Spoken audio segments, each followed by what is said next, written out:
Hello everyone, I am Arpita. Welcome to room to geography. तो आज हम डिस्कस करेंगे अबाउट टिम्बर हार्वेस्टिंग मेथड, जो हम डिस्कस कर रहे थे, जैसे क्लियर कटिंग, शेल्टर रूट, ये हमने डिस्कस कर दिया। आज हम 3 टिम्बर हार्वेस्टिंग मेथड डिस्कस करेंगे।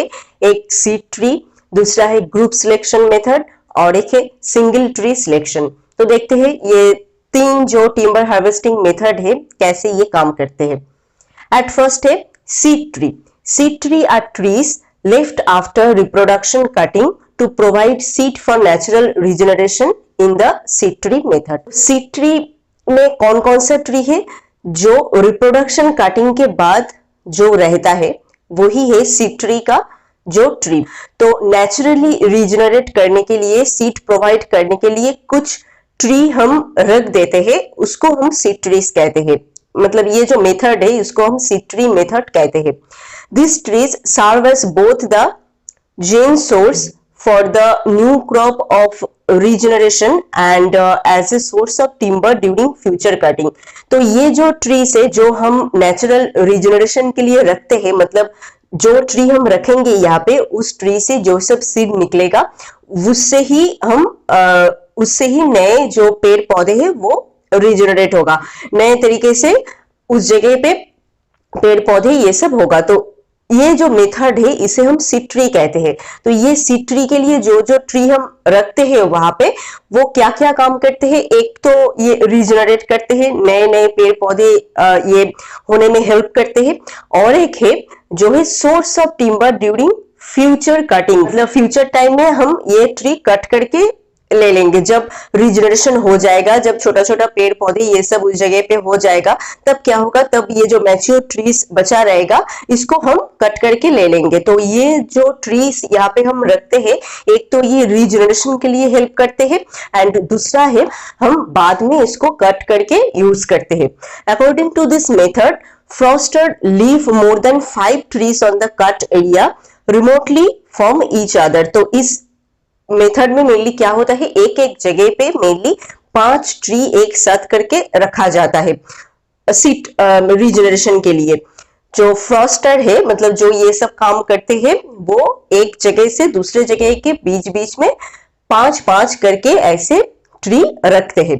To harvest timber this way the most suitable are plant with the high growth rate, sowing capacity and wind resistance. तो इस मेथड में अगर आप टिम्बर कट करोगे तो ये बहुत ही एक अच्छा मेथड है, मतलब most suitable method for timber cutting, क्योंकि क्या होता है इसमें रिजेनरेशन भी होता है, हाई ग्रोथ रेट का भी चांसेस है एंड सोइंग कैपेसिटी भी अच्छा होता है, विंड रेजिस्टेंस होता है। विंड रेजिस्टेंस कैसे होता है, विंड जब बहुत जोर से मानो विंड बह रहा है तो क्या होगा, जो यहाँ पे जो मैच्योर ट्रीज पहले से ही रखा गया है, तो उसके वजह से जो छोटा छोटा ट्रीज उस जगह पे रिजेनरेट हुआ है उसके ऊपर जाके विंड ज्यादा उसका इफेक्ट नहीं डाल पाएगा। तो इसलिए ये विंड रेजिस्टेंस का भी काम करता है ये जो मैच्योर ट्रीज है यहाँ पे। तो सीड ट्री मेथड में अब तक हमने क्या क्या देखा, सीड ट्रीज में 5 ऐसे करके ट्रीज एक एक जगह पे रखा जाते हैं। किस लिए, एक तो रिजेनरेशन के लिए, उस जगह पे उस जो ट्री रखा गया है उससे जो सीड है वो निकलेगा एंड गिरेगा मिट्टी के ऊपर, सॉइल के ऊपर, एंड उससे रिजेनरेट होगा, पेड़ पौधे ये सब होगा इसलिए। और दूसरा है मतलब फ्यूचर टाइम में हम इसको कट करके यूज करेंगे। तो ये है सबसे suitable method for timber cutting. अगर आप रिजेनरेट करना चाहते हो एंड सब कुछ अगर आप ठीक रखना चाहते हो, फॉरेस्ट को भी ठीक रखना चाहते हो, इकोसिस्टम को ठीक रखना चाहते हो, सॉइल को ठीक रखना चाहते हो, तो ये है एक suitable method for timber cut, मतलब टिम्बर हार्वेस्टिंग। तो यहाँ पे अगर आप देखोगे ये है सीड ट्री मेथड, बीच बीच में ऐसे करके ट्री रखा गया है एंड बीच बीच से यहाँ पे सीड ये सब जो जगह है इस जगह पे सीड गिर के छोटा छोटा पेड़ पौधे होने लगा है ये। तो ये है seed tree method. Because of its importance, a seed tree should be carefully chosen based upon both economic and biological factor। मैंने कहा ये एक बहुत इंपॉर्टेंट मेथड है टिम्बर हार्वेस्टिंग के लिए। तो economic side and biological factor सब कुछ देख के ही आपको ये चूज करना है, ये seed tree method. Selected seed tree should be the desired species, phenotypically superior productive in seeding and flowering, sturdy and healthy. तो जो सब सीड हमने यहाँ पे चूज किया, जिसको हम रख रहे हैं यहाँ पे एंड जिससे रीजनरेट होगा, हमने सोचा कि ये जो ट्री है इसको ही हम रीजनरेट करके फिर से ये ट्री ही हम चाहते हैं कि इस जगह पे हो, तो इसलिए हमने वही जो ट्री है वो यहाँ पे रखा है। तो सीड ट्री मेथड में जो जो ट्री हम सिलेक्ट करते हैं रखने के लिए, तो हमको पहले से वो डिसाइड करना है कि कौन कौन से ट्री हम वहां पे रखेंगे। हमारा डिजर्ट स्पीसीज होना चाहिए, मतलब हम चाहते हैं कि यही रखा जाए, तो वैसा डिजर्ट स्पीसीज होना चाहिए। फिनोटॉपिकली सुपीरियर होना चाहिए एंड प्रोडक्टिव होना चाहिए, ऑब्वियसली जल्दी जल्दी ये ग्रो करेगा ऐसा सीड तो होना ही चाहिए। फ्लरिंग, स्टार्डी एंड हेल्दी, मतलब ये हेल्दी एक एंड स्टार्डी एक वुड होगा, ये भी आपको पहले से निश्चित करना है। उसके बाद ये ट्री आपको सिलेक्ट करना है कि इस ट्री को ही हम रखेंगे।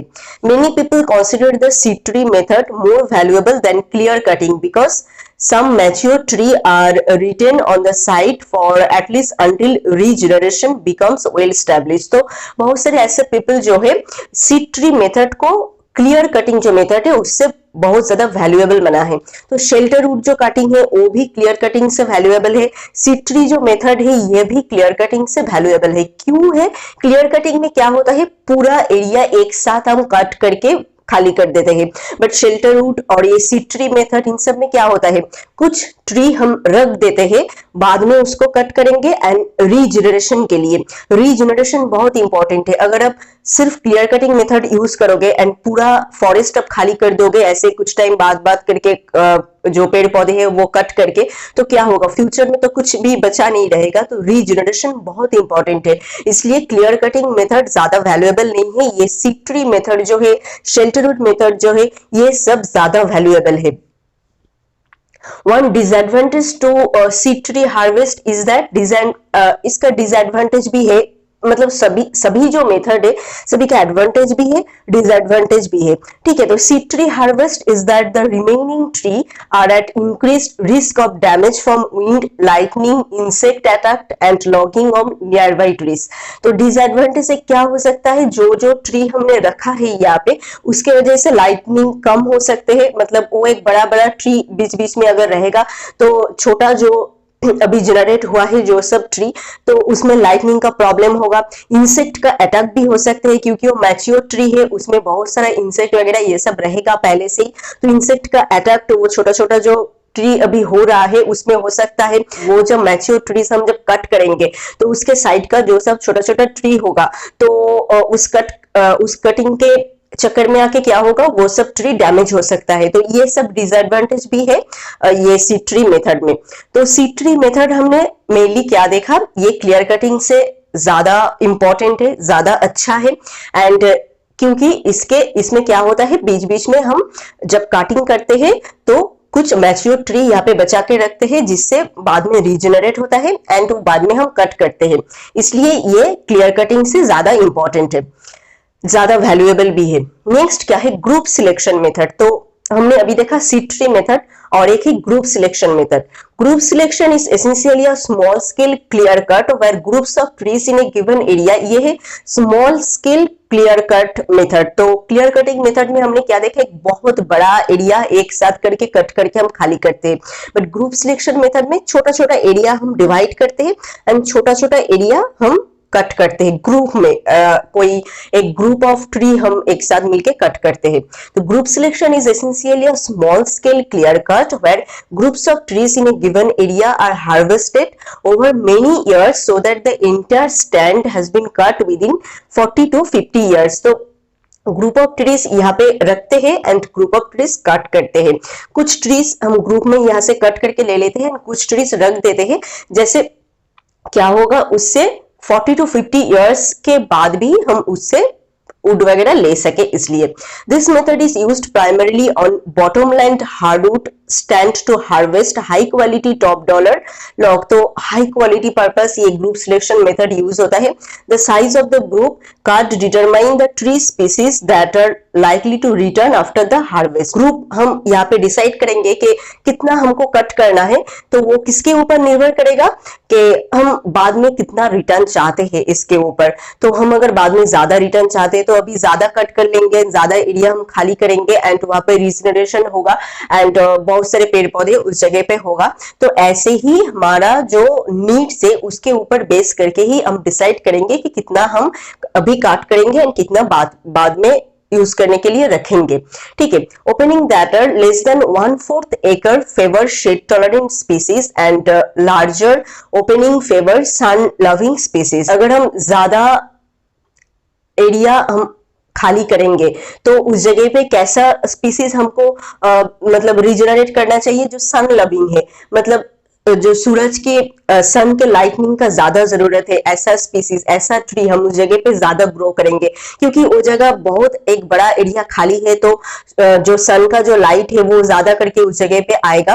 तो इसलिए सन लविंग जो सब ट्रीज है उस जगह पे वही हम यूज करेंगे. अगर हम ग्रुप छोटा करते हैं, मतलब छोटा एरिया रखते हैं बाद में यूज करने के लिए, तो उस जगह पे हम क्या मतलब कौन से टाइप का स्पीसीज उस जगह पे रीजनरेट करेंगे जो शेड टॉलरेंट है. शेड टॉलरेंट है मतलब उस जगह पे छोटा जगह है तो वहां पे जो सन का लाइटनिंग है वो ज्यादा नहीं आ पाएगा. आधा एरिया अगर होगा तो वहां पे हम सन लविंग स्पीसीज जो है वो ज्यादा करके रीजनरेट करेंगे. एंड 1/4 लेस देन 1/4 एकड़ अगर इतना छोटा एरिया हम रखते हैं तो उस जगह के लिए हम शेड टॉलरेंट जो स्पीसीज है वो हम यूज करेंगे. Group selection provide ideal pocket of young vegetation for grouse deed and song bird. तो ग्रुप सिलेक्शन की वजह से जो ग्रोस होता है, सॉन्ग बर्ड होता है, इन सब का बहुत ज्यादा वेजिटेशन उनको मिलता है, मतलब उसके लिए ये ज्यादा यूजफुल है. If required intensive management and frequent acres to all area of the property, it can be an expensive regeneration method. तो ये एक बहुत expensive regeneration method है क्योंकि एक बड़ा एरिया हम रख रहे हैं रिजनरेट करने के लिए एंड एक बड़ा एरिया हम कट करके अभी ले रहे हैं. तो उस जगह पे रिजनरेशन करना एंड बहुत साल लेके उसको ग्रो करवाना, ये सब बहुत एक एक्सपेंसिव रिजनरेशन मेथड है जो ग्रुप सिलेक्शन मेथड है. तो ग्रुप सिलेक्शन मेथड में कुछ ऐसा होता है, ऐसे हम ग्रुप हम डिसाइड करेंगे कि कितना स्पीसीज ट्री स्पीसीज हमको बाद में चाहिए, उसके हिसाब से हम यहाँ पे पेड़ पौधे जो है कट करेंगे. कुछ जगह पे हम छोटा कट कर सकते हैं, कुछ जगह पे बड़ा ग्रुप में रख सकते हैं क्योंकि हमको ज्यादा चाहिए, इसलिए बड़ा अगर एरिया रखेंगे तो उस जगह पे मेनली हम सन लविंग जो स्पीसीज है उसको ही उस जगह पे रिजनरेट करेंगे.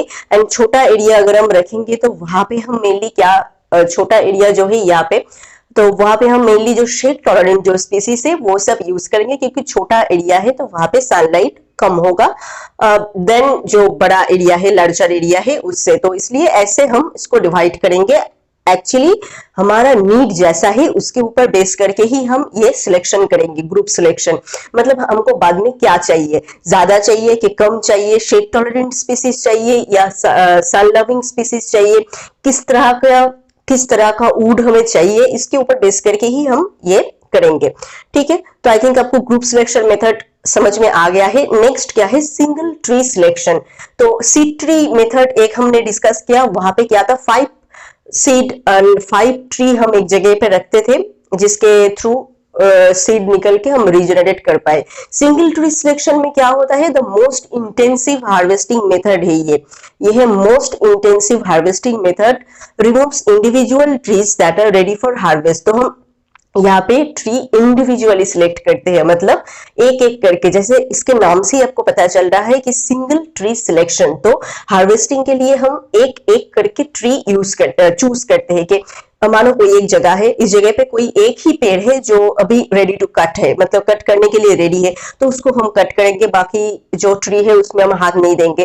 कोई और दूसरे जगह पे हम जाएंगे जहां पे कोई और एक ट्री जो है वो कट करने के लिए रेडी है, तो उसको हम कट करेंगे. ऐसे करके हम सिंगली ट्री सिलेक्शन करेंगे, जो रेडी है हार्वेस्टिंग के लिए उसको ही हम कट करेंगे और दूसरे को नहीं करेंगे.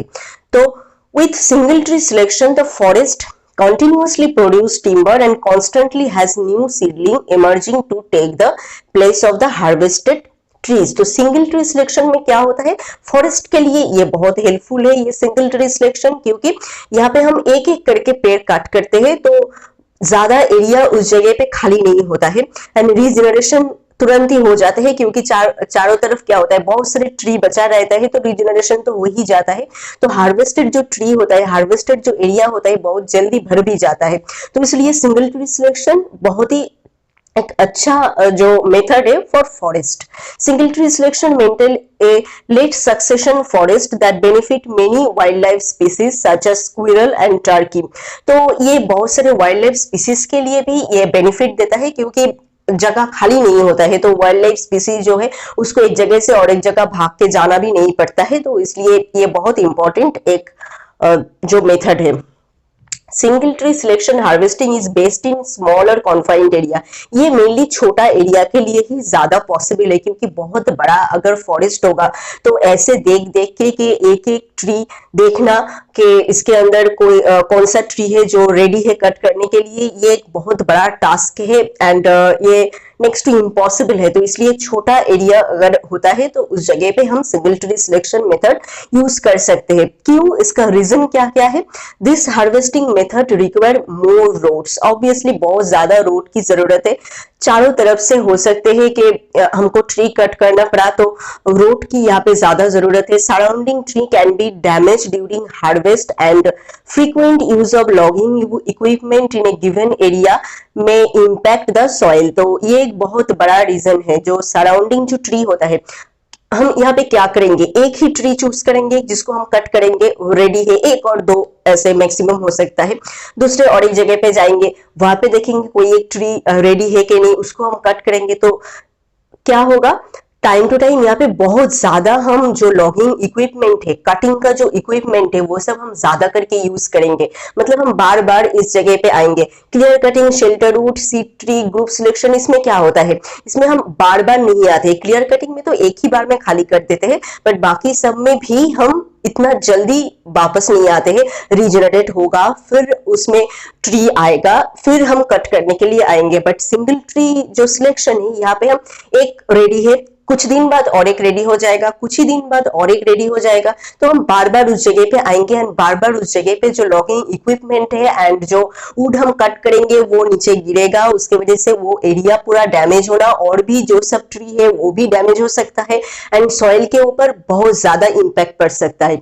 सन loving trees which are an important source of food for wildlife do not regenerate well with single tree selection. तो सन लविंग ट्री जो है, हमने अभी कहा जो सन लविंग ट्री होता है तो वो सिंगल ट्री सिलेक्शन में ज्यादा करके रीजनरेट नहीं हो पाता है। क्यों? क्योंकि इस जगह पे इस मेथड में क्या होता है, कुछ ज्यादा एरिया खाली नहीं होता है तो सन आके नीचे तक पहुंच ही नहीं पाता है, क्योंकि चारों तरफ बड़ा बड़ा जो मैच्योर ट्रीज है वो रहता है एंड बीच में एक छोटा ट्री अगर रीजनरेट होता है तो सन उस तरह मतलब उस जगह पे आके पहुंच ही नहीं पाता है। तो सन लविंग जो ट्रीज होता है वो ज्यादा करके यहाँ पे रीजनरेट नहीं हो पाता है। मेनली शेड टॉलरेंट स्पीसीज ही ज्यादा करके रीजनरेट हो पाता है। Forest manager must use mechanical और chemical control to prevent shade tolerant species from taking over the side. तो फॉरेस्ट मैनेजर जो है उसको वो भी मतलब जो केमिकल मैकेनिकल प्रिवेंट ये सब उसको यूज करना चाहिए शेड टॉलरेंट स्पीसीज उस जगह से लेने के लिए, क्योंकि यहाँ पे मेनली शेड टॉलरेंट स्पीसीज से ज्यादा करके रीजनरेट हो सकता है। सन लविंग जो स्पीसीज है, मतलब जो सब स्पीसीज के लिए सनलाइट के ज्यादा जरूरत है तो वो यहाँ पे ज्यादा करके रीजनरेट नहीं हो पाता है। क्यों? हमने अभी कहा क्योंकि चारों तरफ मैच्योर ट्रीज होता है, बीच में अगर एक छोटा पेड़ अगर रीजनरेट होता है तो वो उस तक सन का जो लाइट है वो आके पहुंच नहीं पाता है। तो ये है single tree selection. Single tree selection एक तो फॉरेस्ट के लिए बहुत इंपॉर्टेंट है, बट इकोनॉमिकली और बाकी तरफ से अगर आप देखो तो ज्यादा फॉरेस्टर फ्रेंडली ये नहीं है। फॉरेस्ट के लिए इंपॉर्टेंट मतलब वैल्यूएबल हो सकता है, बट फॉरेस्टर के लिए ये ज्यादा वैल्यूएबल नहीं है। इसमें बहुत सारे डिसएडवांटेज भी है सिंगल ट्री सिलेक्शन में। एक तो सबसे इंपॉर्टेंट डिसएडवांटेज जो है, surrounding trees can be damage during cutting, क्योंकि बार बार एक ही जगह पे आके हम 1 2 3 करके ट्री कट करेंगे तो चारों तरफ और जो ट्री होगा वो बहुत ज्यादा अफेक्टेड होगा। ये एक बहुत इंपॉर्टेंट रीजन है, डिसएडवांटेज है सिंगल ट्री सिलेक्शन का। और एक एक करके चूज करना के सिंगल सिंगली कौन सा ट्री रेडी है, ये भी एक बहुत मुश्किल काम है। इसलिए कोई भी अगर छोटा एरिया हो तो उसके हिसाब से हम सिंगल ट्री हार्वेस्ट कर सकते हैं। छोटा सा एरिया अगर हो सकता है, हम देख सकते हैं कितने सारे पेड़ है उस जगह पे, इतना छोटा एरिया, तो तब जाके ये सिंगल ट्री सिलेक्शन वैल्यूएबल है। तो यहाँ पे अगर आप देखोगे सिंगल ट्री सिलेक्शन में कैसे हो रहा है, ये सिंगल ट्री सिलेक्शन, ये पूरा पेड़ है, इससे एक एक करके हमने कट किया तो दिख ही नहीं रहा है कि कौन सा पेड़ कट हुआ है, क्योंकि बीच बीच से एक दो करके पेड़ कट होता है, तो पूरा फॉरेस्ट जैसा है वैसा ही रहता है। मतलब यहाँ पे ज्यादा एरिया खाली नहीं होता है। ग्रुप सिलेक्शन में ग्रुप ऐसे करके छोटा ग्रुप कर सकते हो, बड़ा ग्रुप कर सकते हो, आपको जितना जरूरत है, आप कितना बाद में चाहते हो वुड, इसके हिसाब से आपको ग्रुप सिलेक्शन करना है। ओरिजिनली अगर आप देखोगे तो देखने में कुछ ऐसा होता है, सिंगल ट्री सिलेक्शन ऐसा होता है, बीच बीच से काट होता है, बट बाद में मतलब आप बाहर से अगर देखोगे तो ज्यादा आपको फर्क नहीं पड़ेगा कि इस जगह से ट्री कट हुआ है कि नहीं, क्योंकि हम एक ही ट्री चूज करते हैं, सिंगल ट्री यहाँ पे चूज करते हैं कट करने के लिए। इसलिए आज के पार्ट में हमने 3 important timber harvesting method discuss किया। एक जो है सीड ट्री, सीड ट्री में हमने क्या देखा, सीड ट्री जो पहले हमने डिस्कस किया, यहाँ पे हम बिल्कुल एक नहीं 4-5 ऐसे करके ट्री, मैच्योर ट्री रख देते हैं कटिंग के टाइम में, जैसे उनसे बाद में पेड़ पौधे रीजनरेट हो पाए एंड उसके बाद वो ट्री हम कट करें। ग्रुप सिलेक्शन मेथड में क्या है, हम एरिया डिसाइड करते हैं, कितना एरिया हमको बाद में चाहिए, कितना एरिया में जो वुड होगा तो उसको हम बाद में चाहिए यूज करने के लिए। तो ऐसे करके हम ग्रुप एरिया पहले सिलेक्ट करते हैं एंड उसके हिसाब से हम पेड़ पौधे कट करते हैं। एंड सिंगल ट्री सिलेक्शन में क्या होता है, सिंगल ट्री सिलेक्शन में हम एक ही करके ट्री जो रेडी टू कट है उसको कट करते हैं, बाकी ट्री को हम छूते भी नहीं है। तो यहाँ पे सिंगल ट्री सिलेक्शन में फॉरेस्ट के लिए ये ज्यादा वैल्यूएबल है, क्योंकि पेड़ पौधे उस जगह से खाली नहीं होता है, कभी एक कट होता है और एक रीजनरेट हो जाता है, फिर उसके बाद दूसरा कट होता है, ऐसे करके होता रहता है। तो आई थिंक आज का ये पूरा मेथड आपको समझ में आया है, कौन सा मेथड ज्यादा इंपॉर्टेंट है, कौन से मेथड का डिसएडवांटेज क्या है, किसका एडवांटेज ज्यादा है, तो वो हमने यहाँ पे पूरा डिस्कस किया है। पिछले 2 वीडियो में हमने क्लियर कटिंग, शेल्टर रूट ये भी डिस्कस किया है। आई थिंक पूरा टिम्बर हार्वेस्टिंग मेथड आपको समझ में आ गया है। तो if this video is helpful to you then please subscribe room to geography. मिलते हैं और एक नए वीडियो में और एक नए टॉपिक के साथ। Thank you.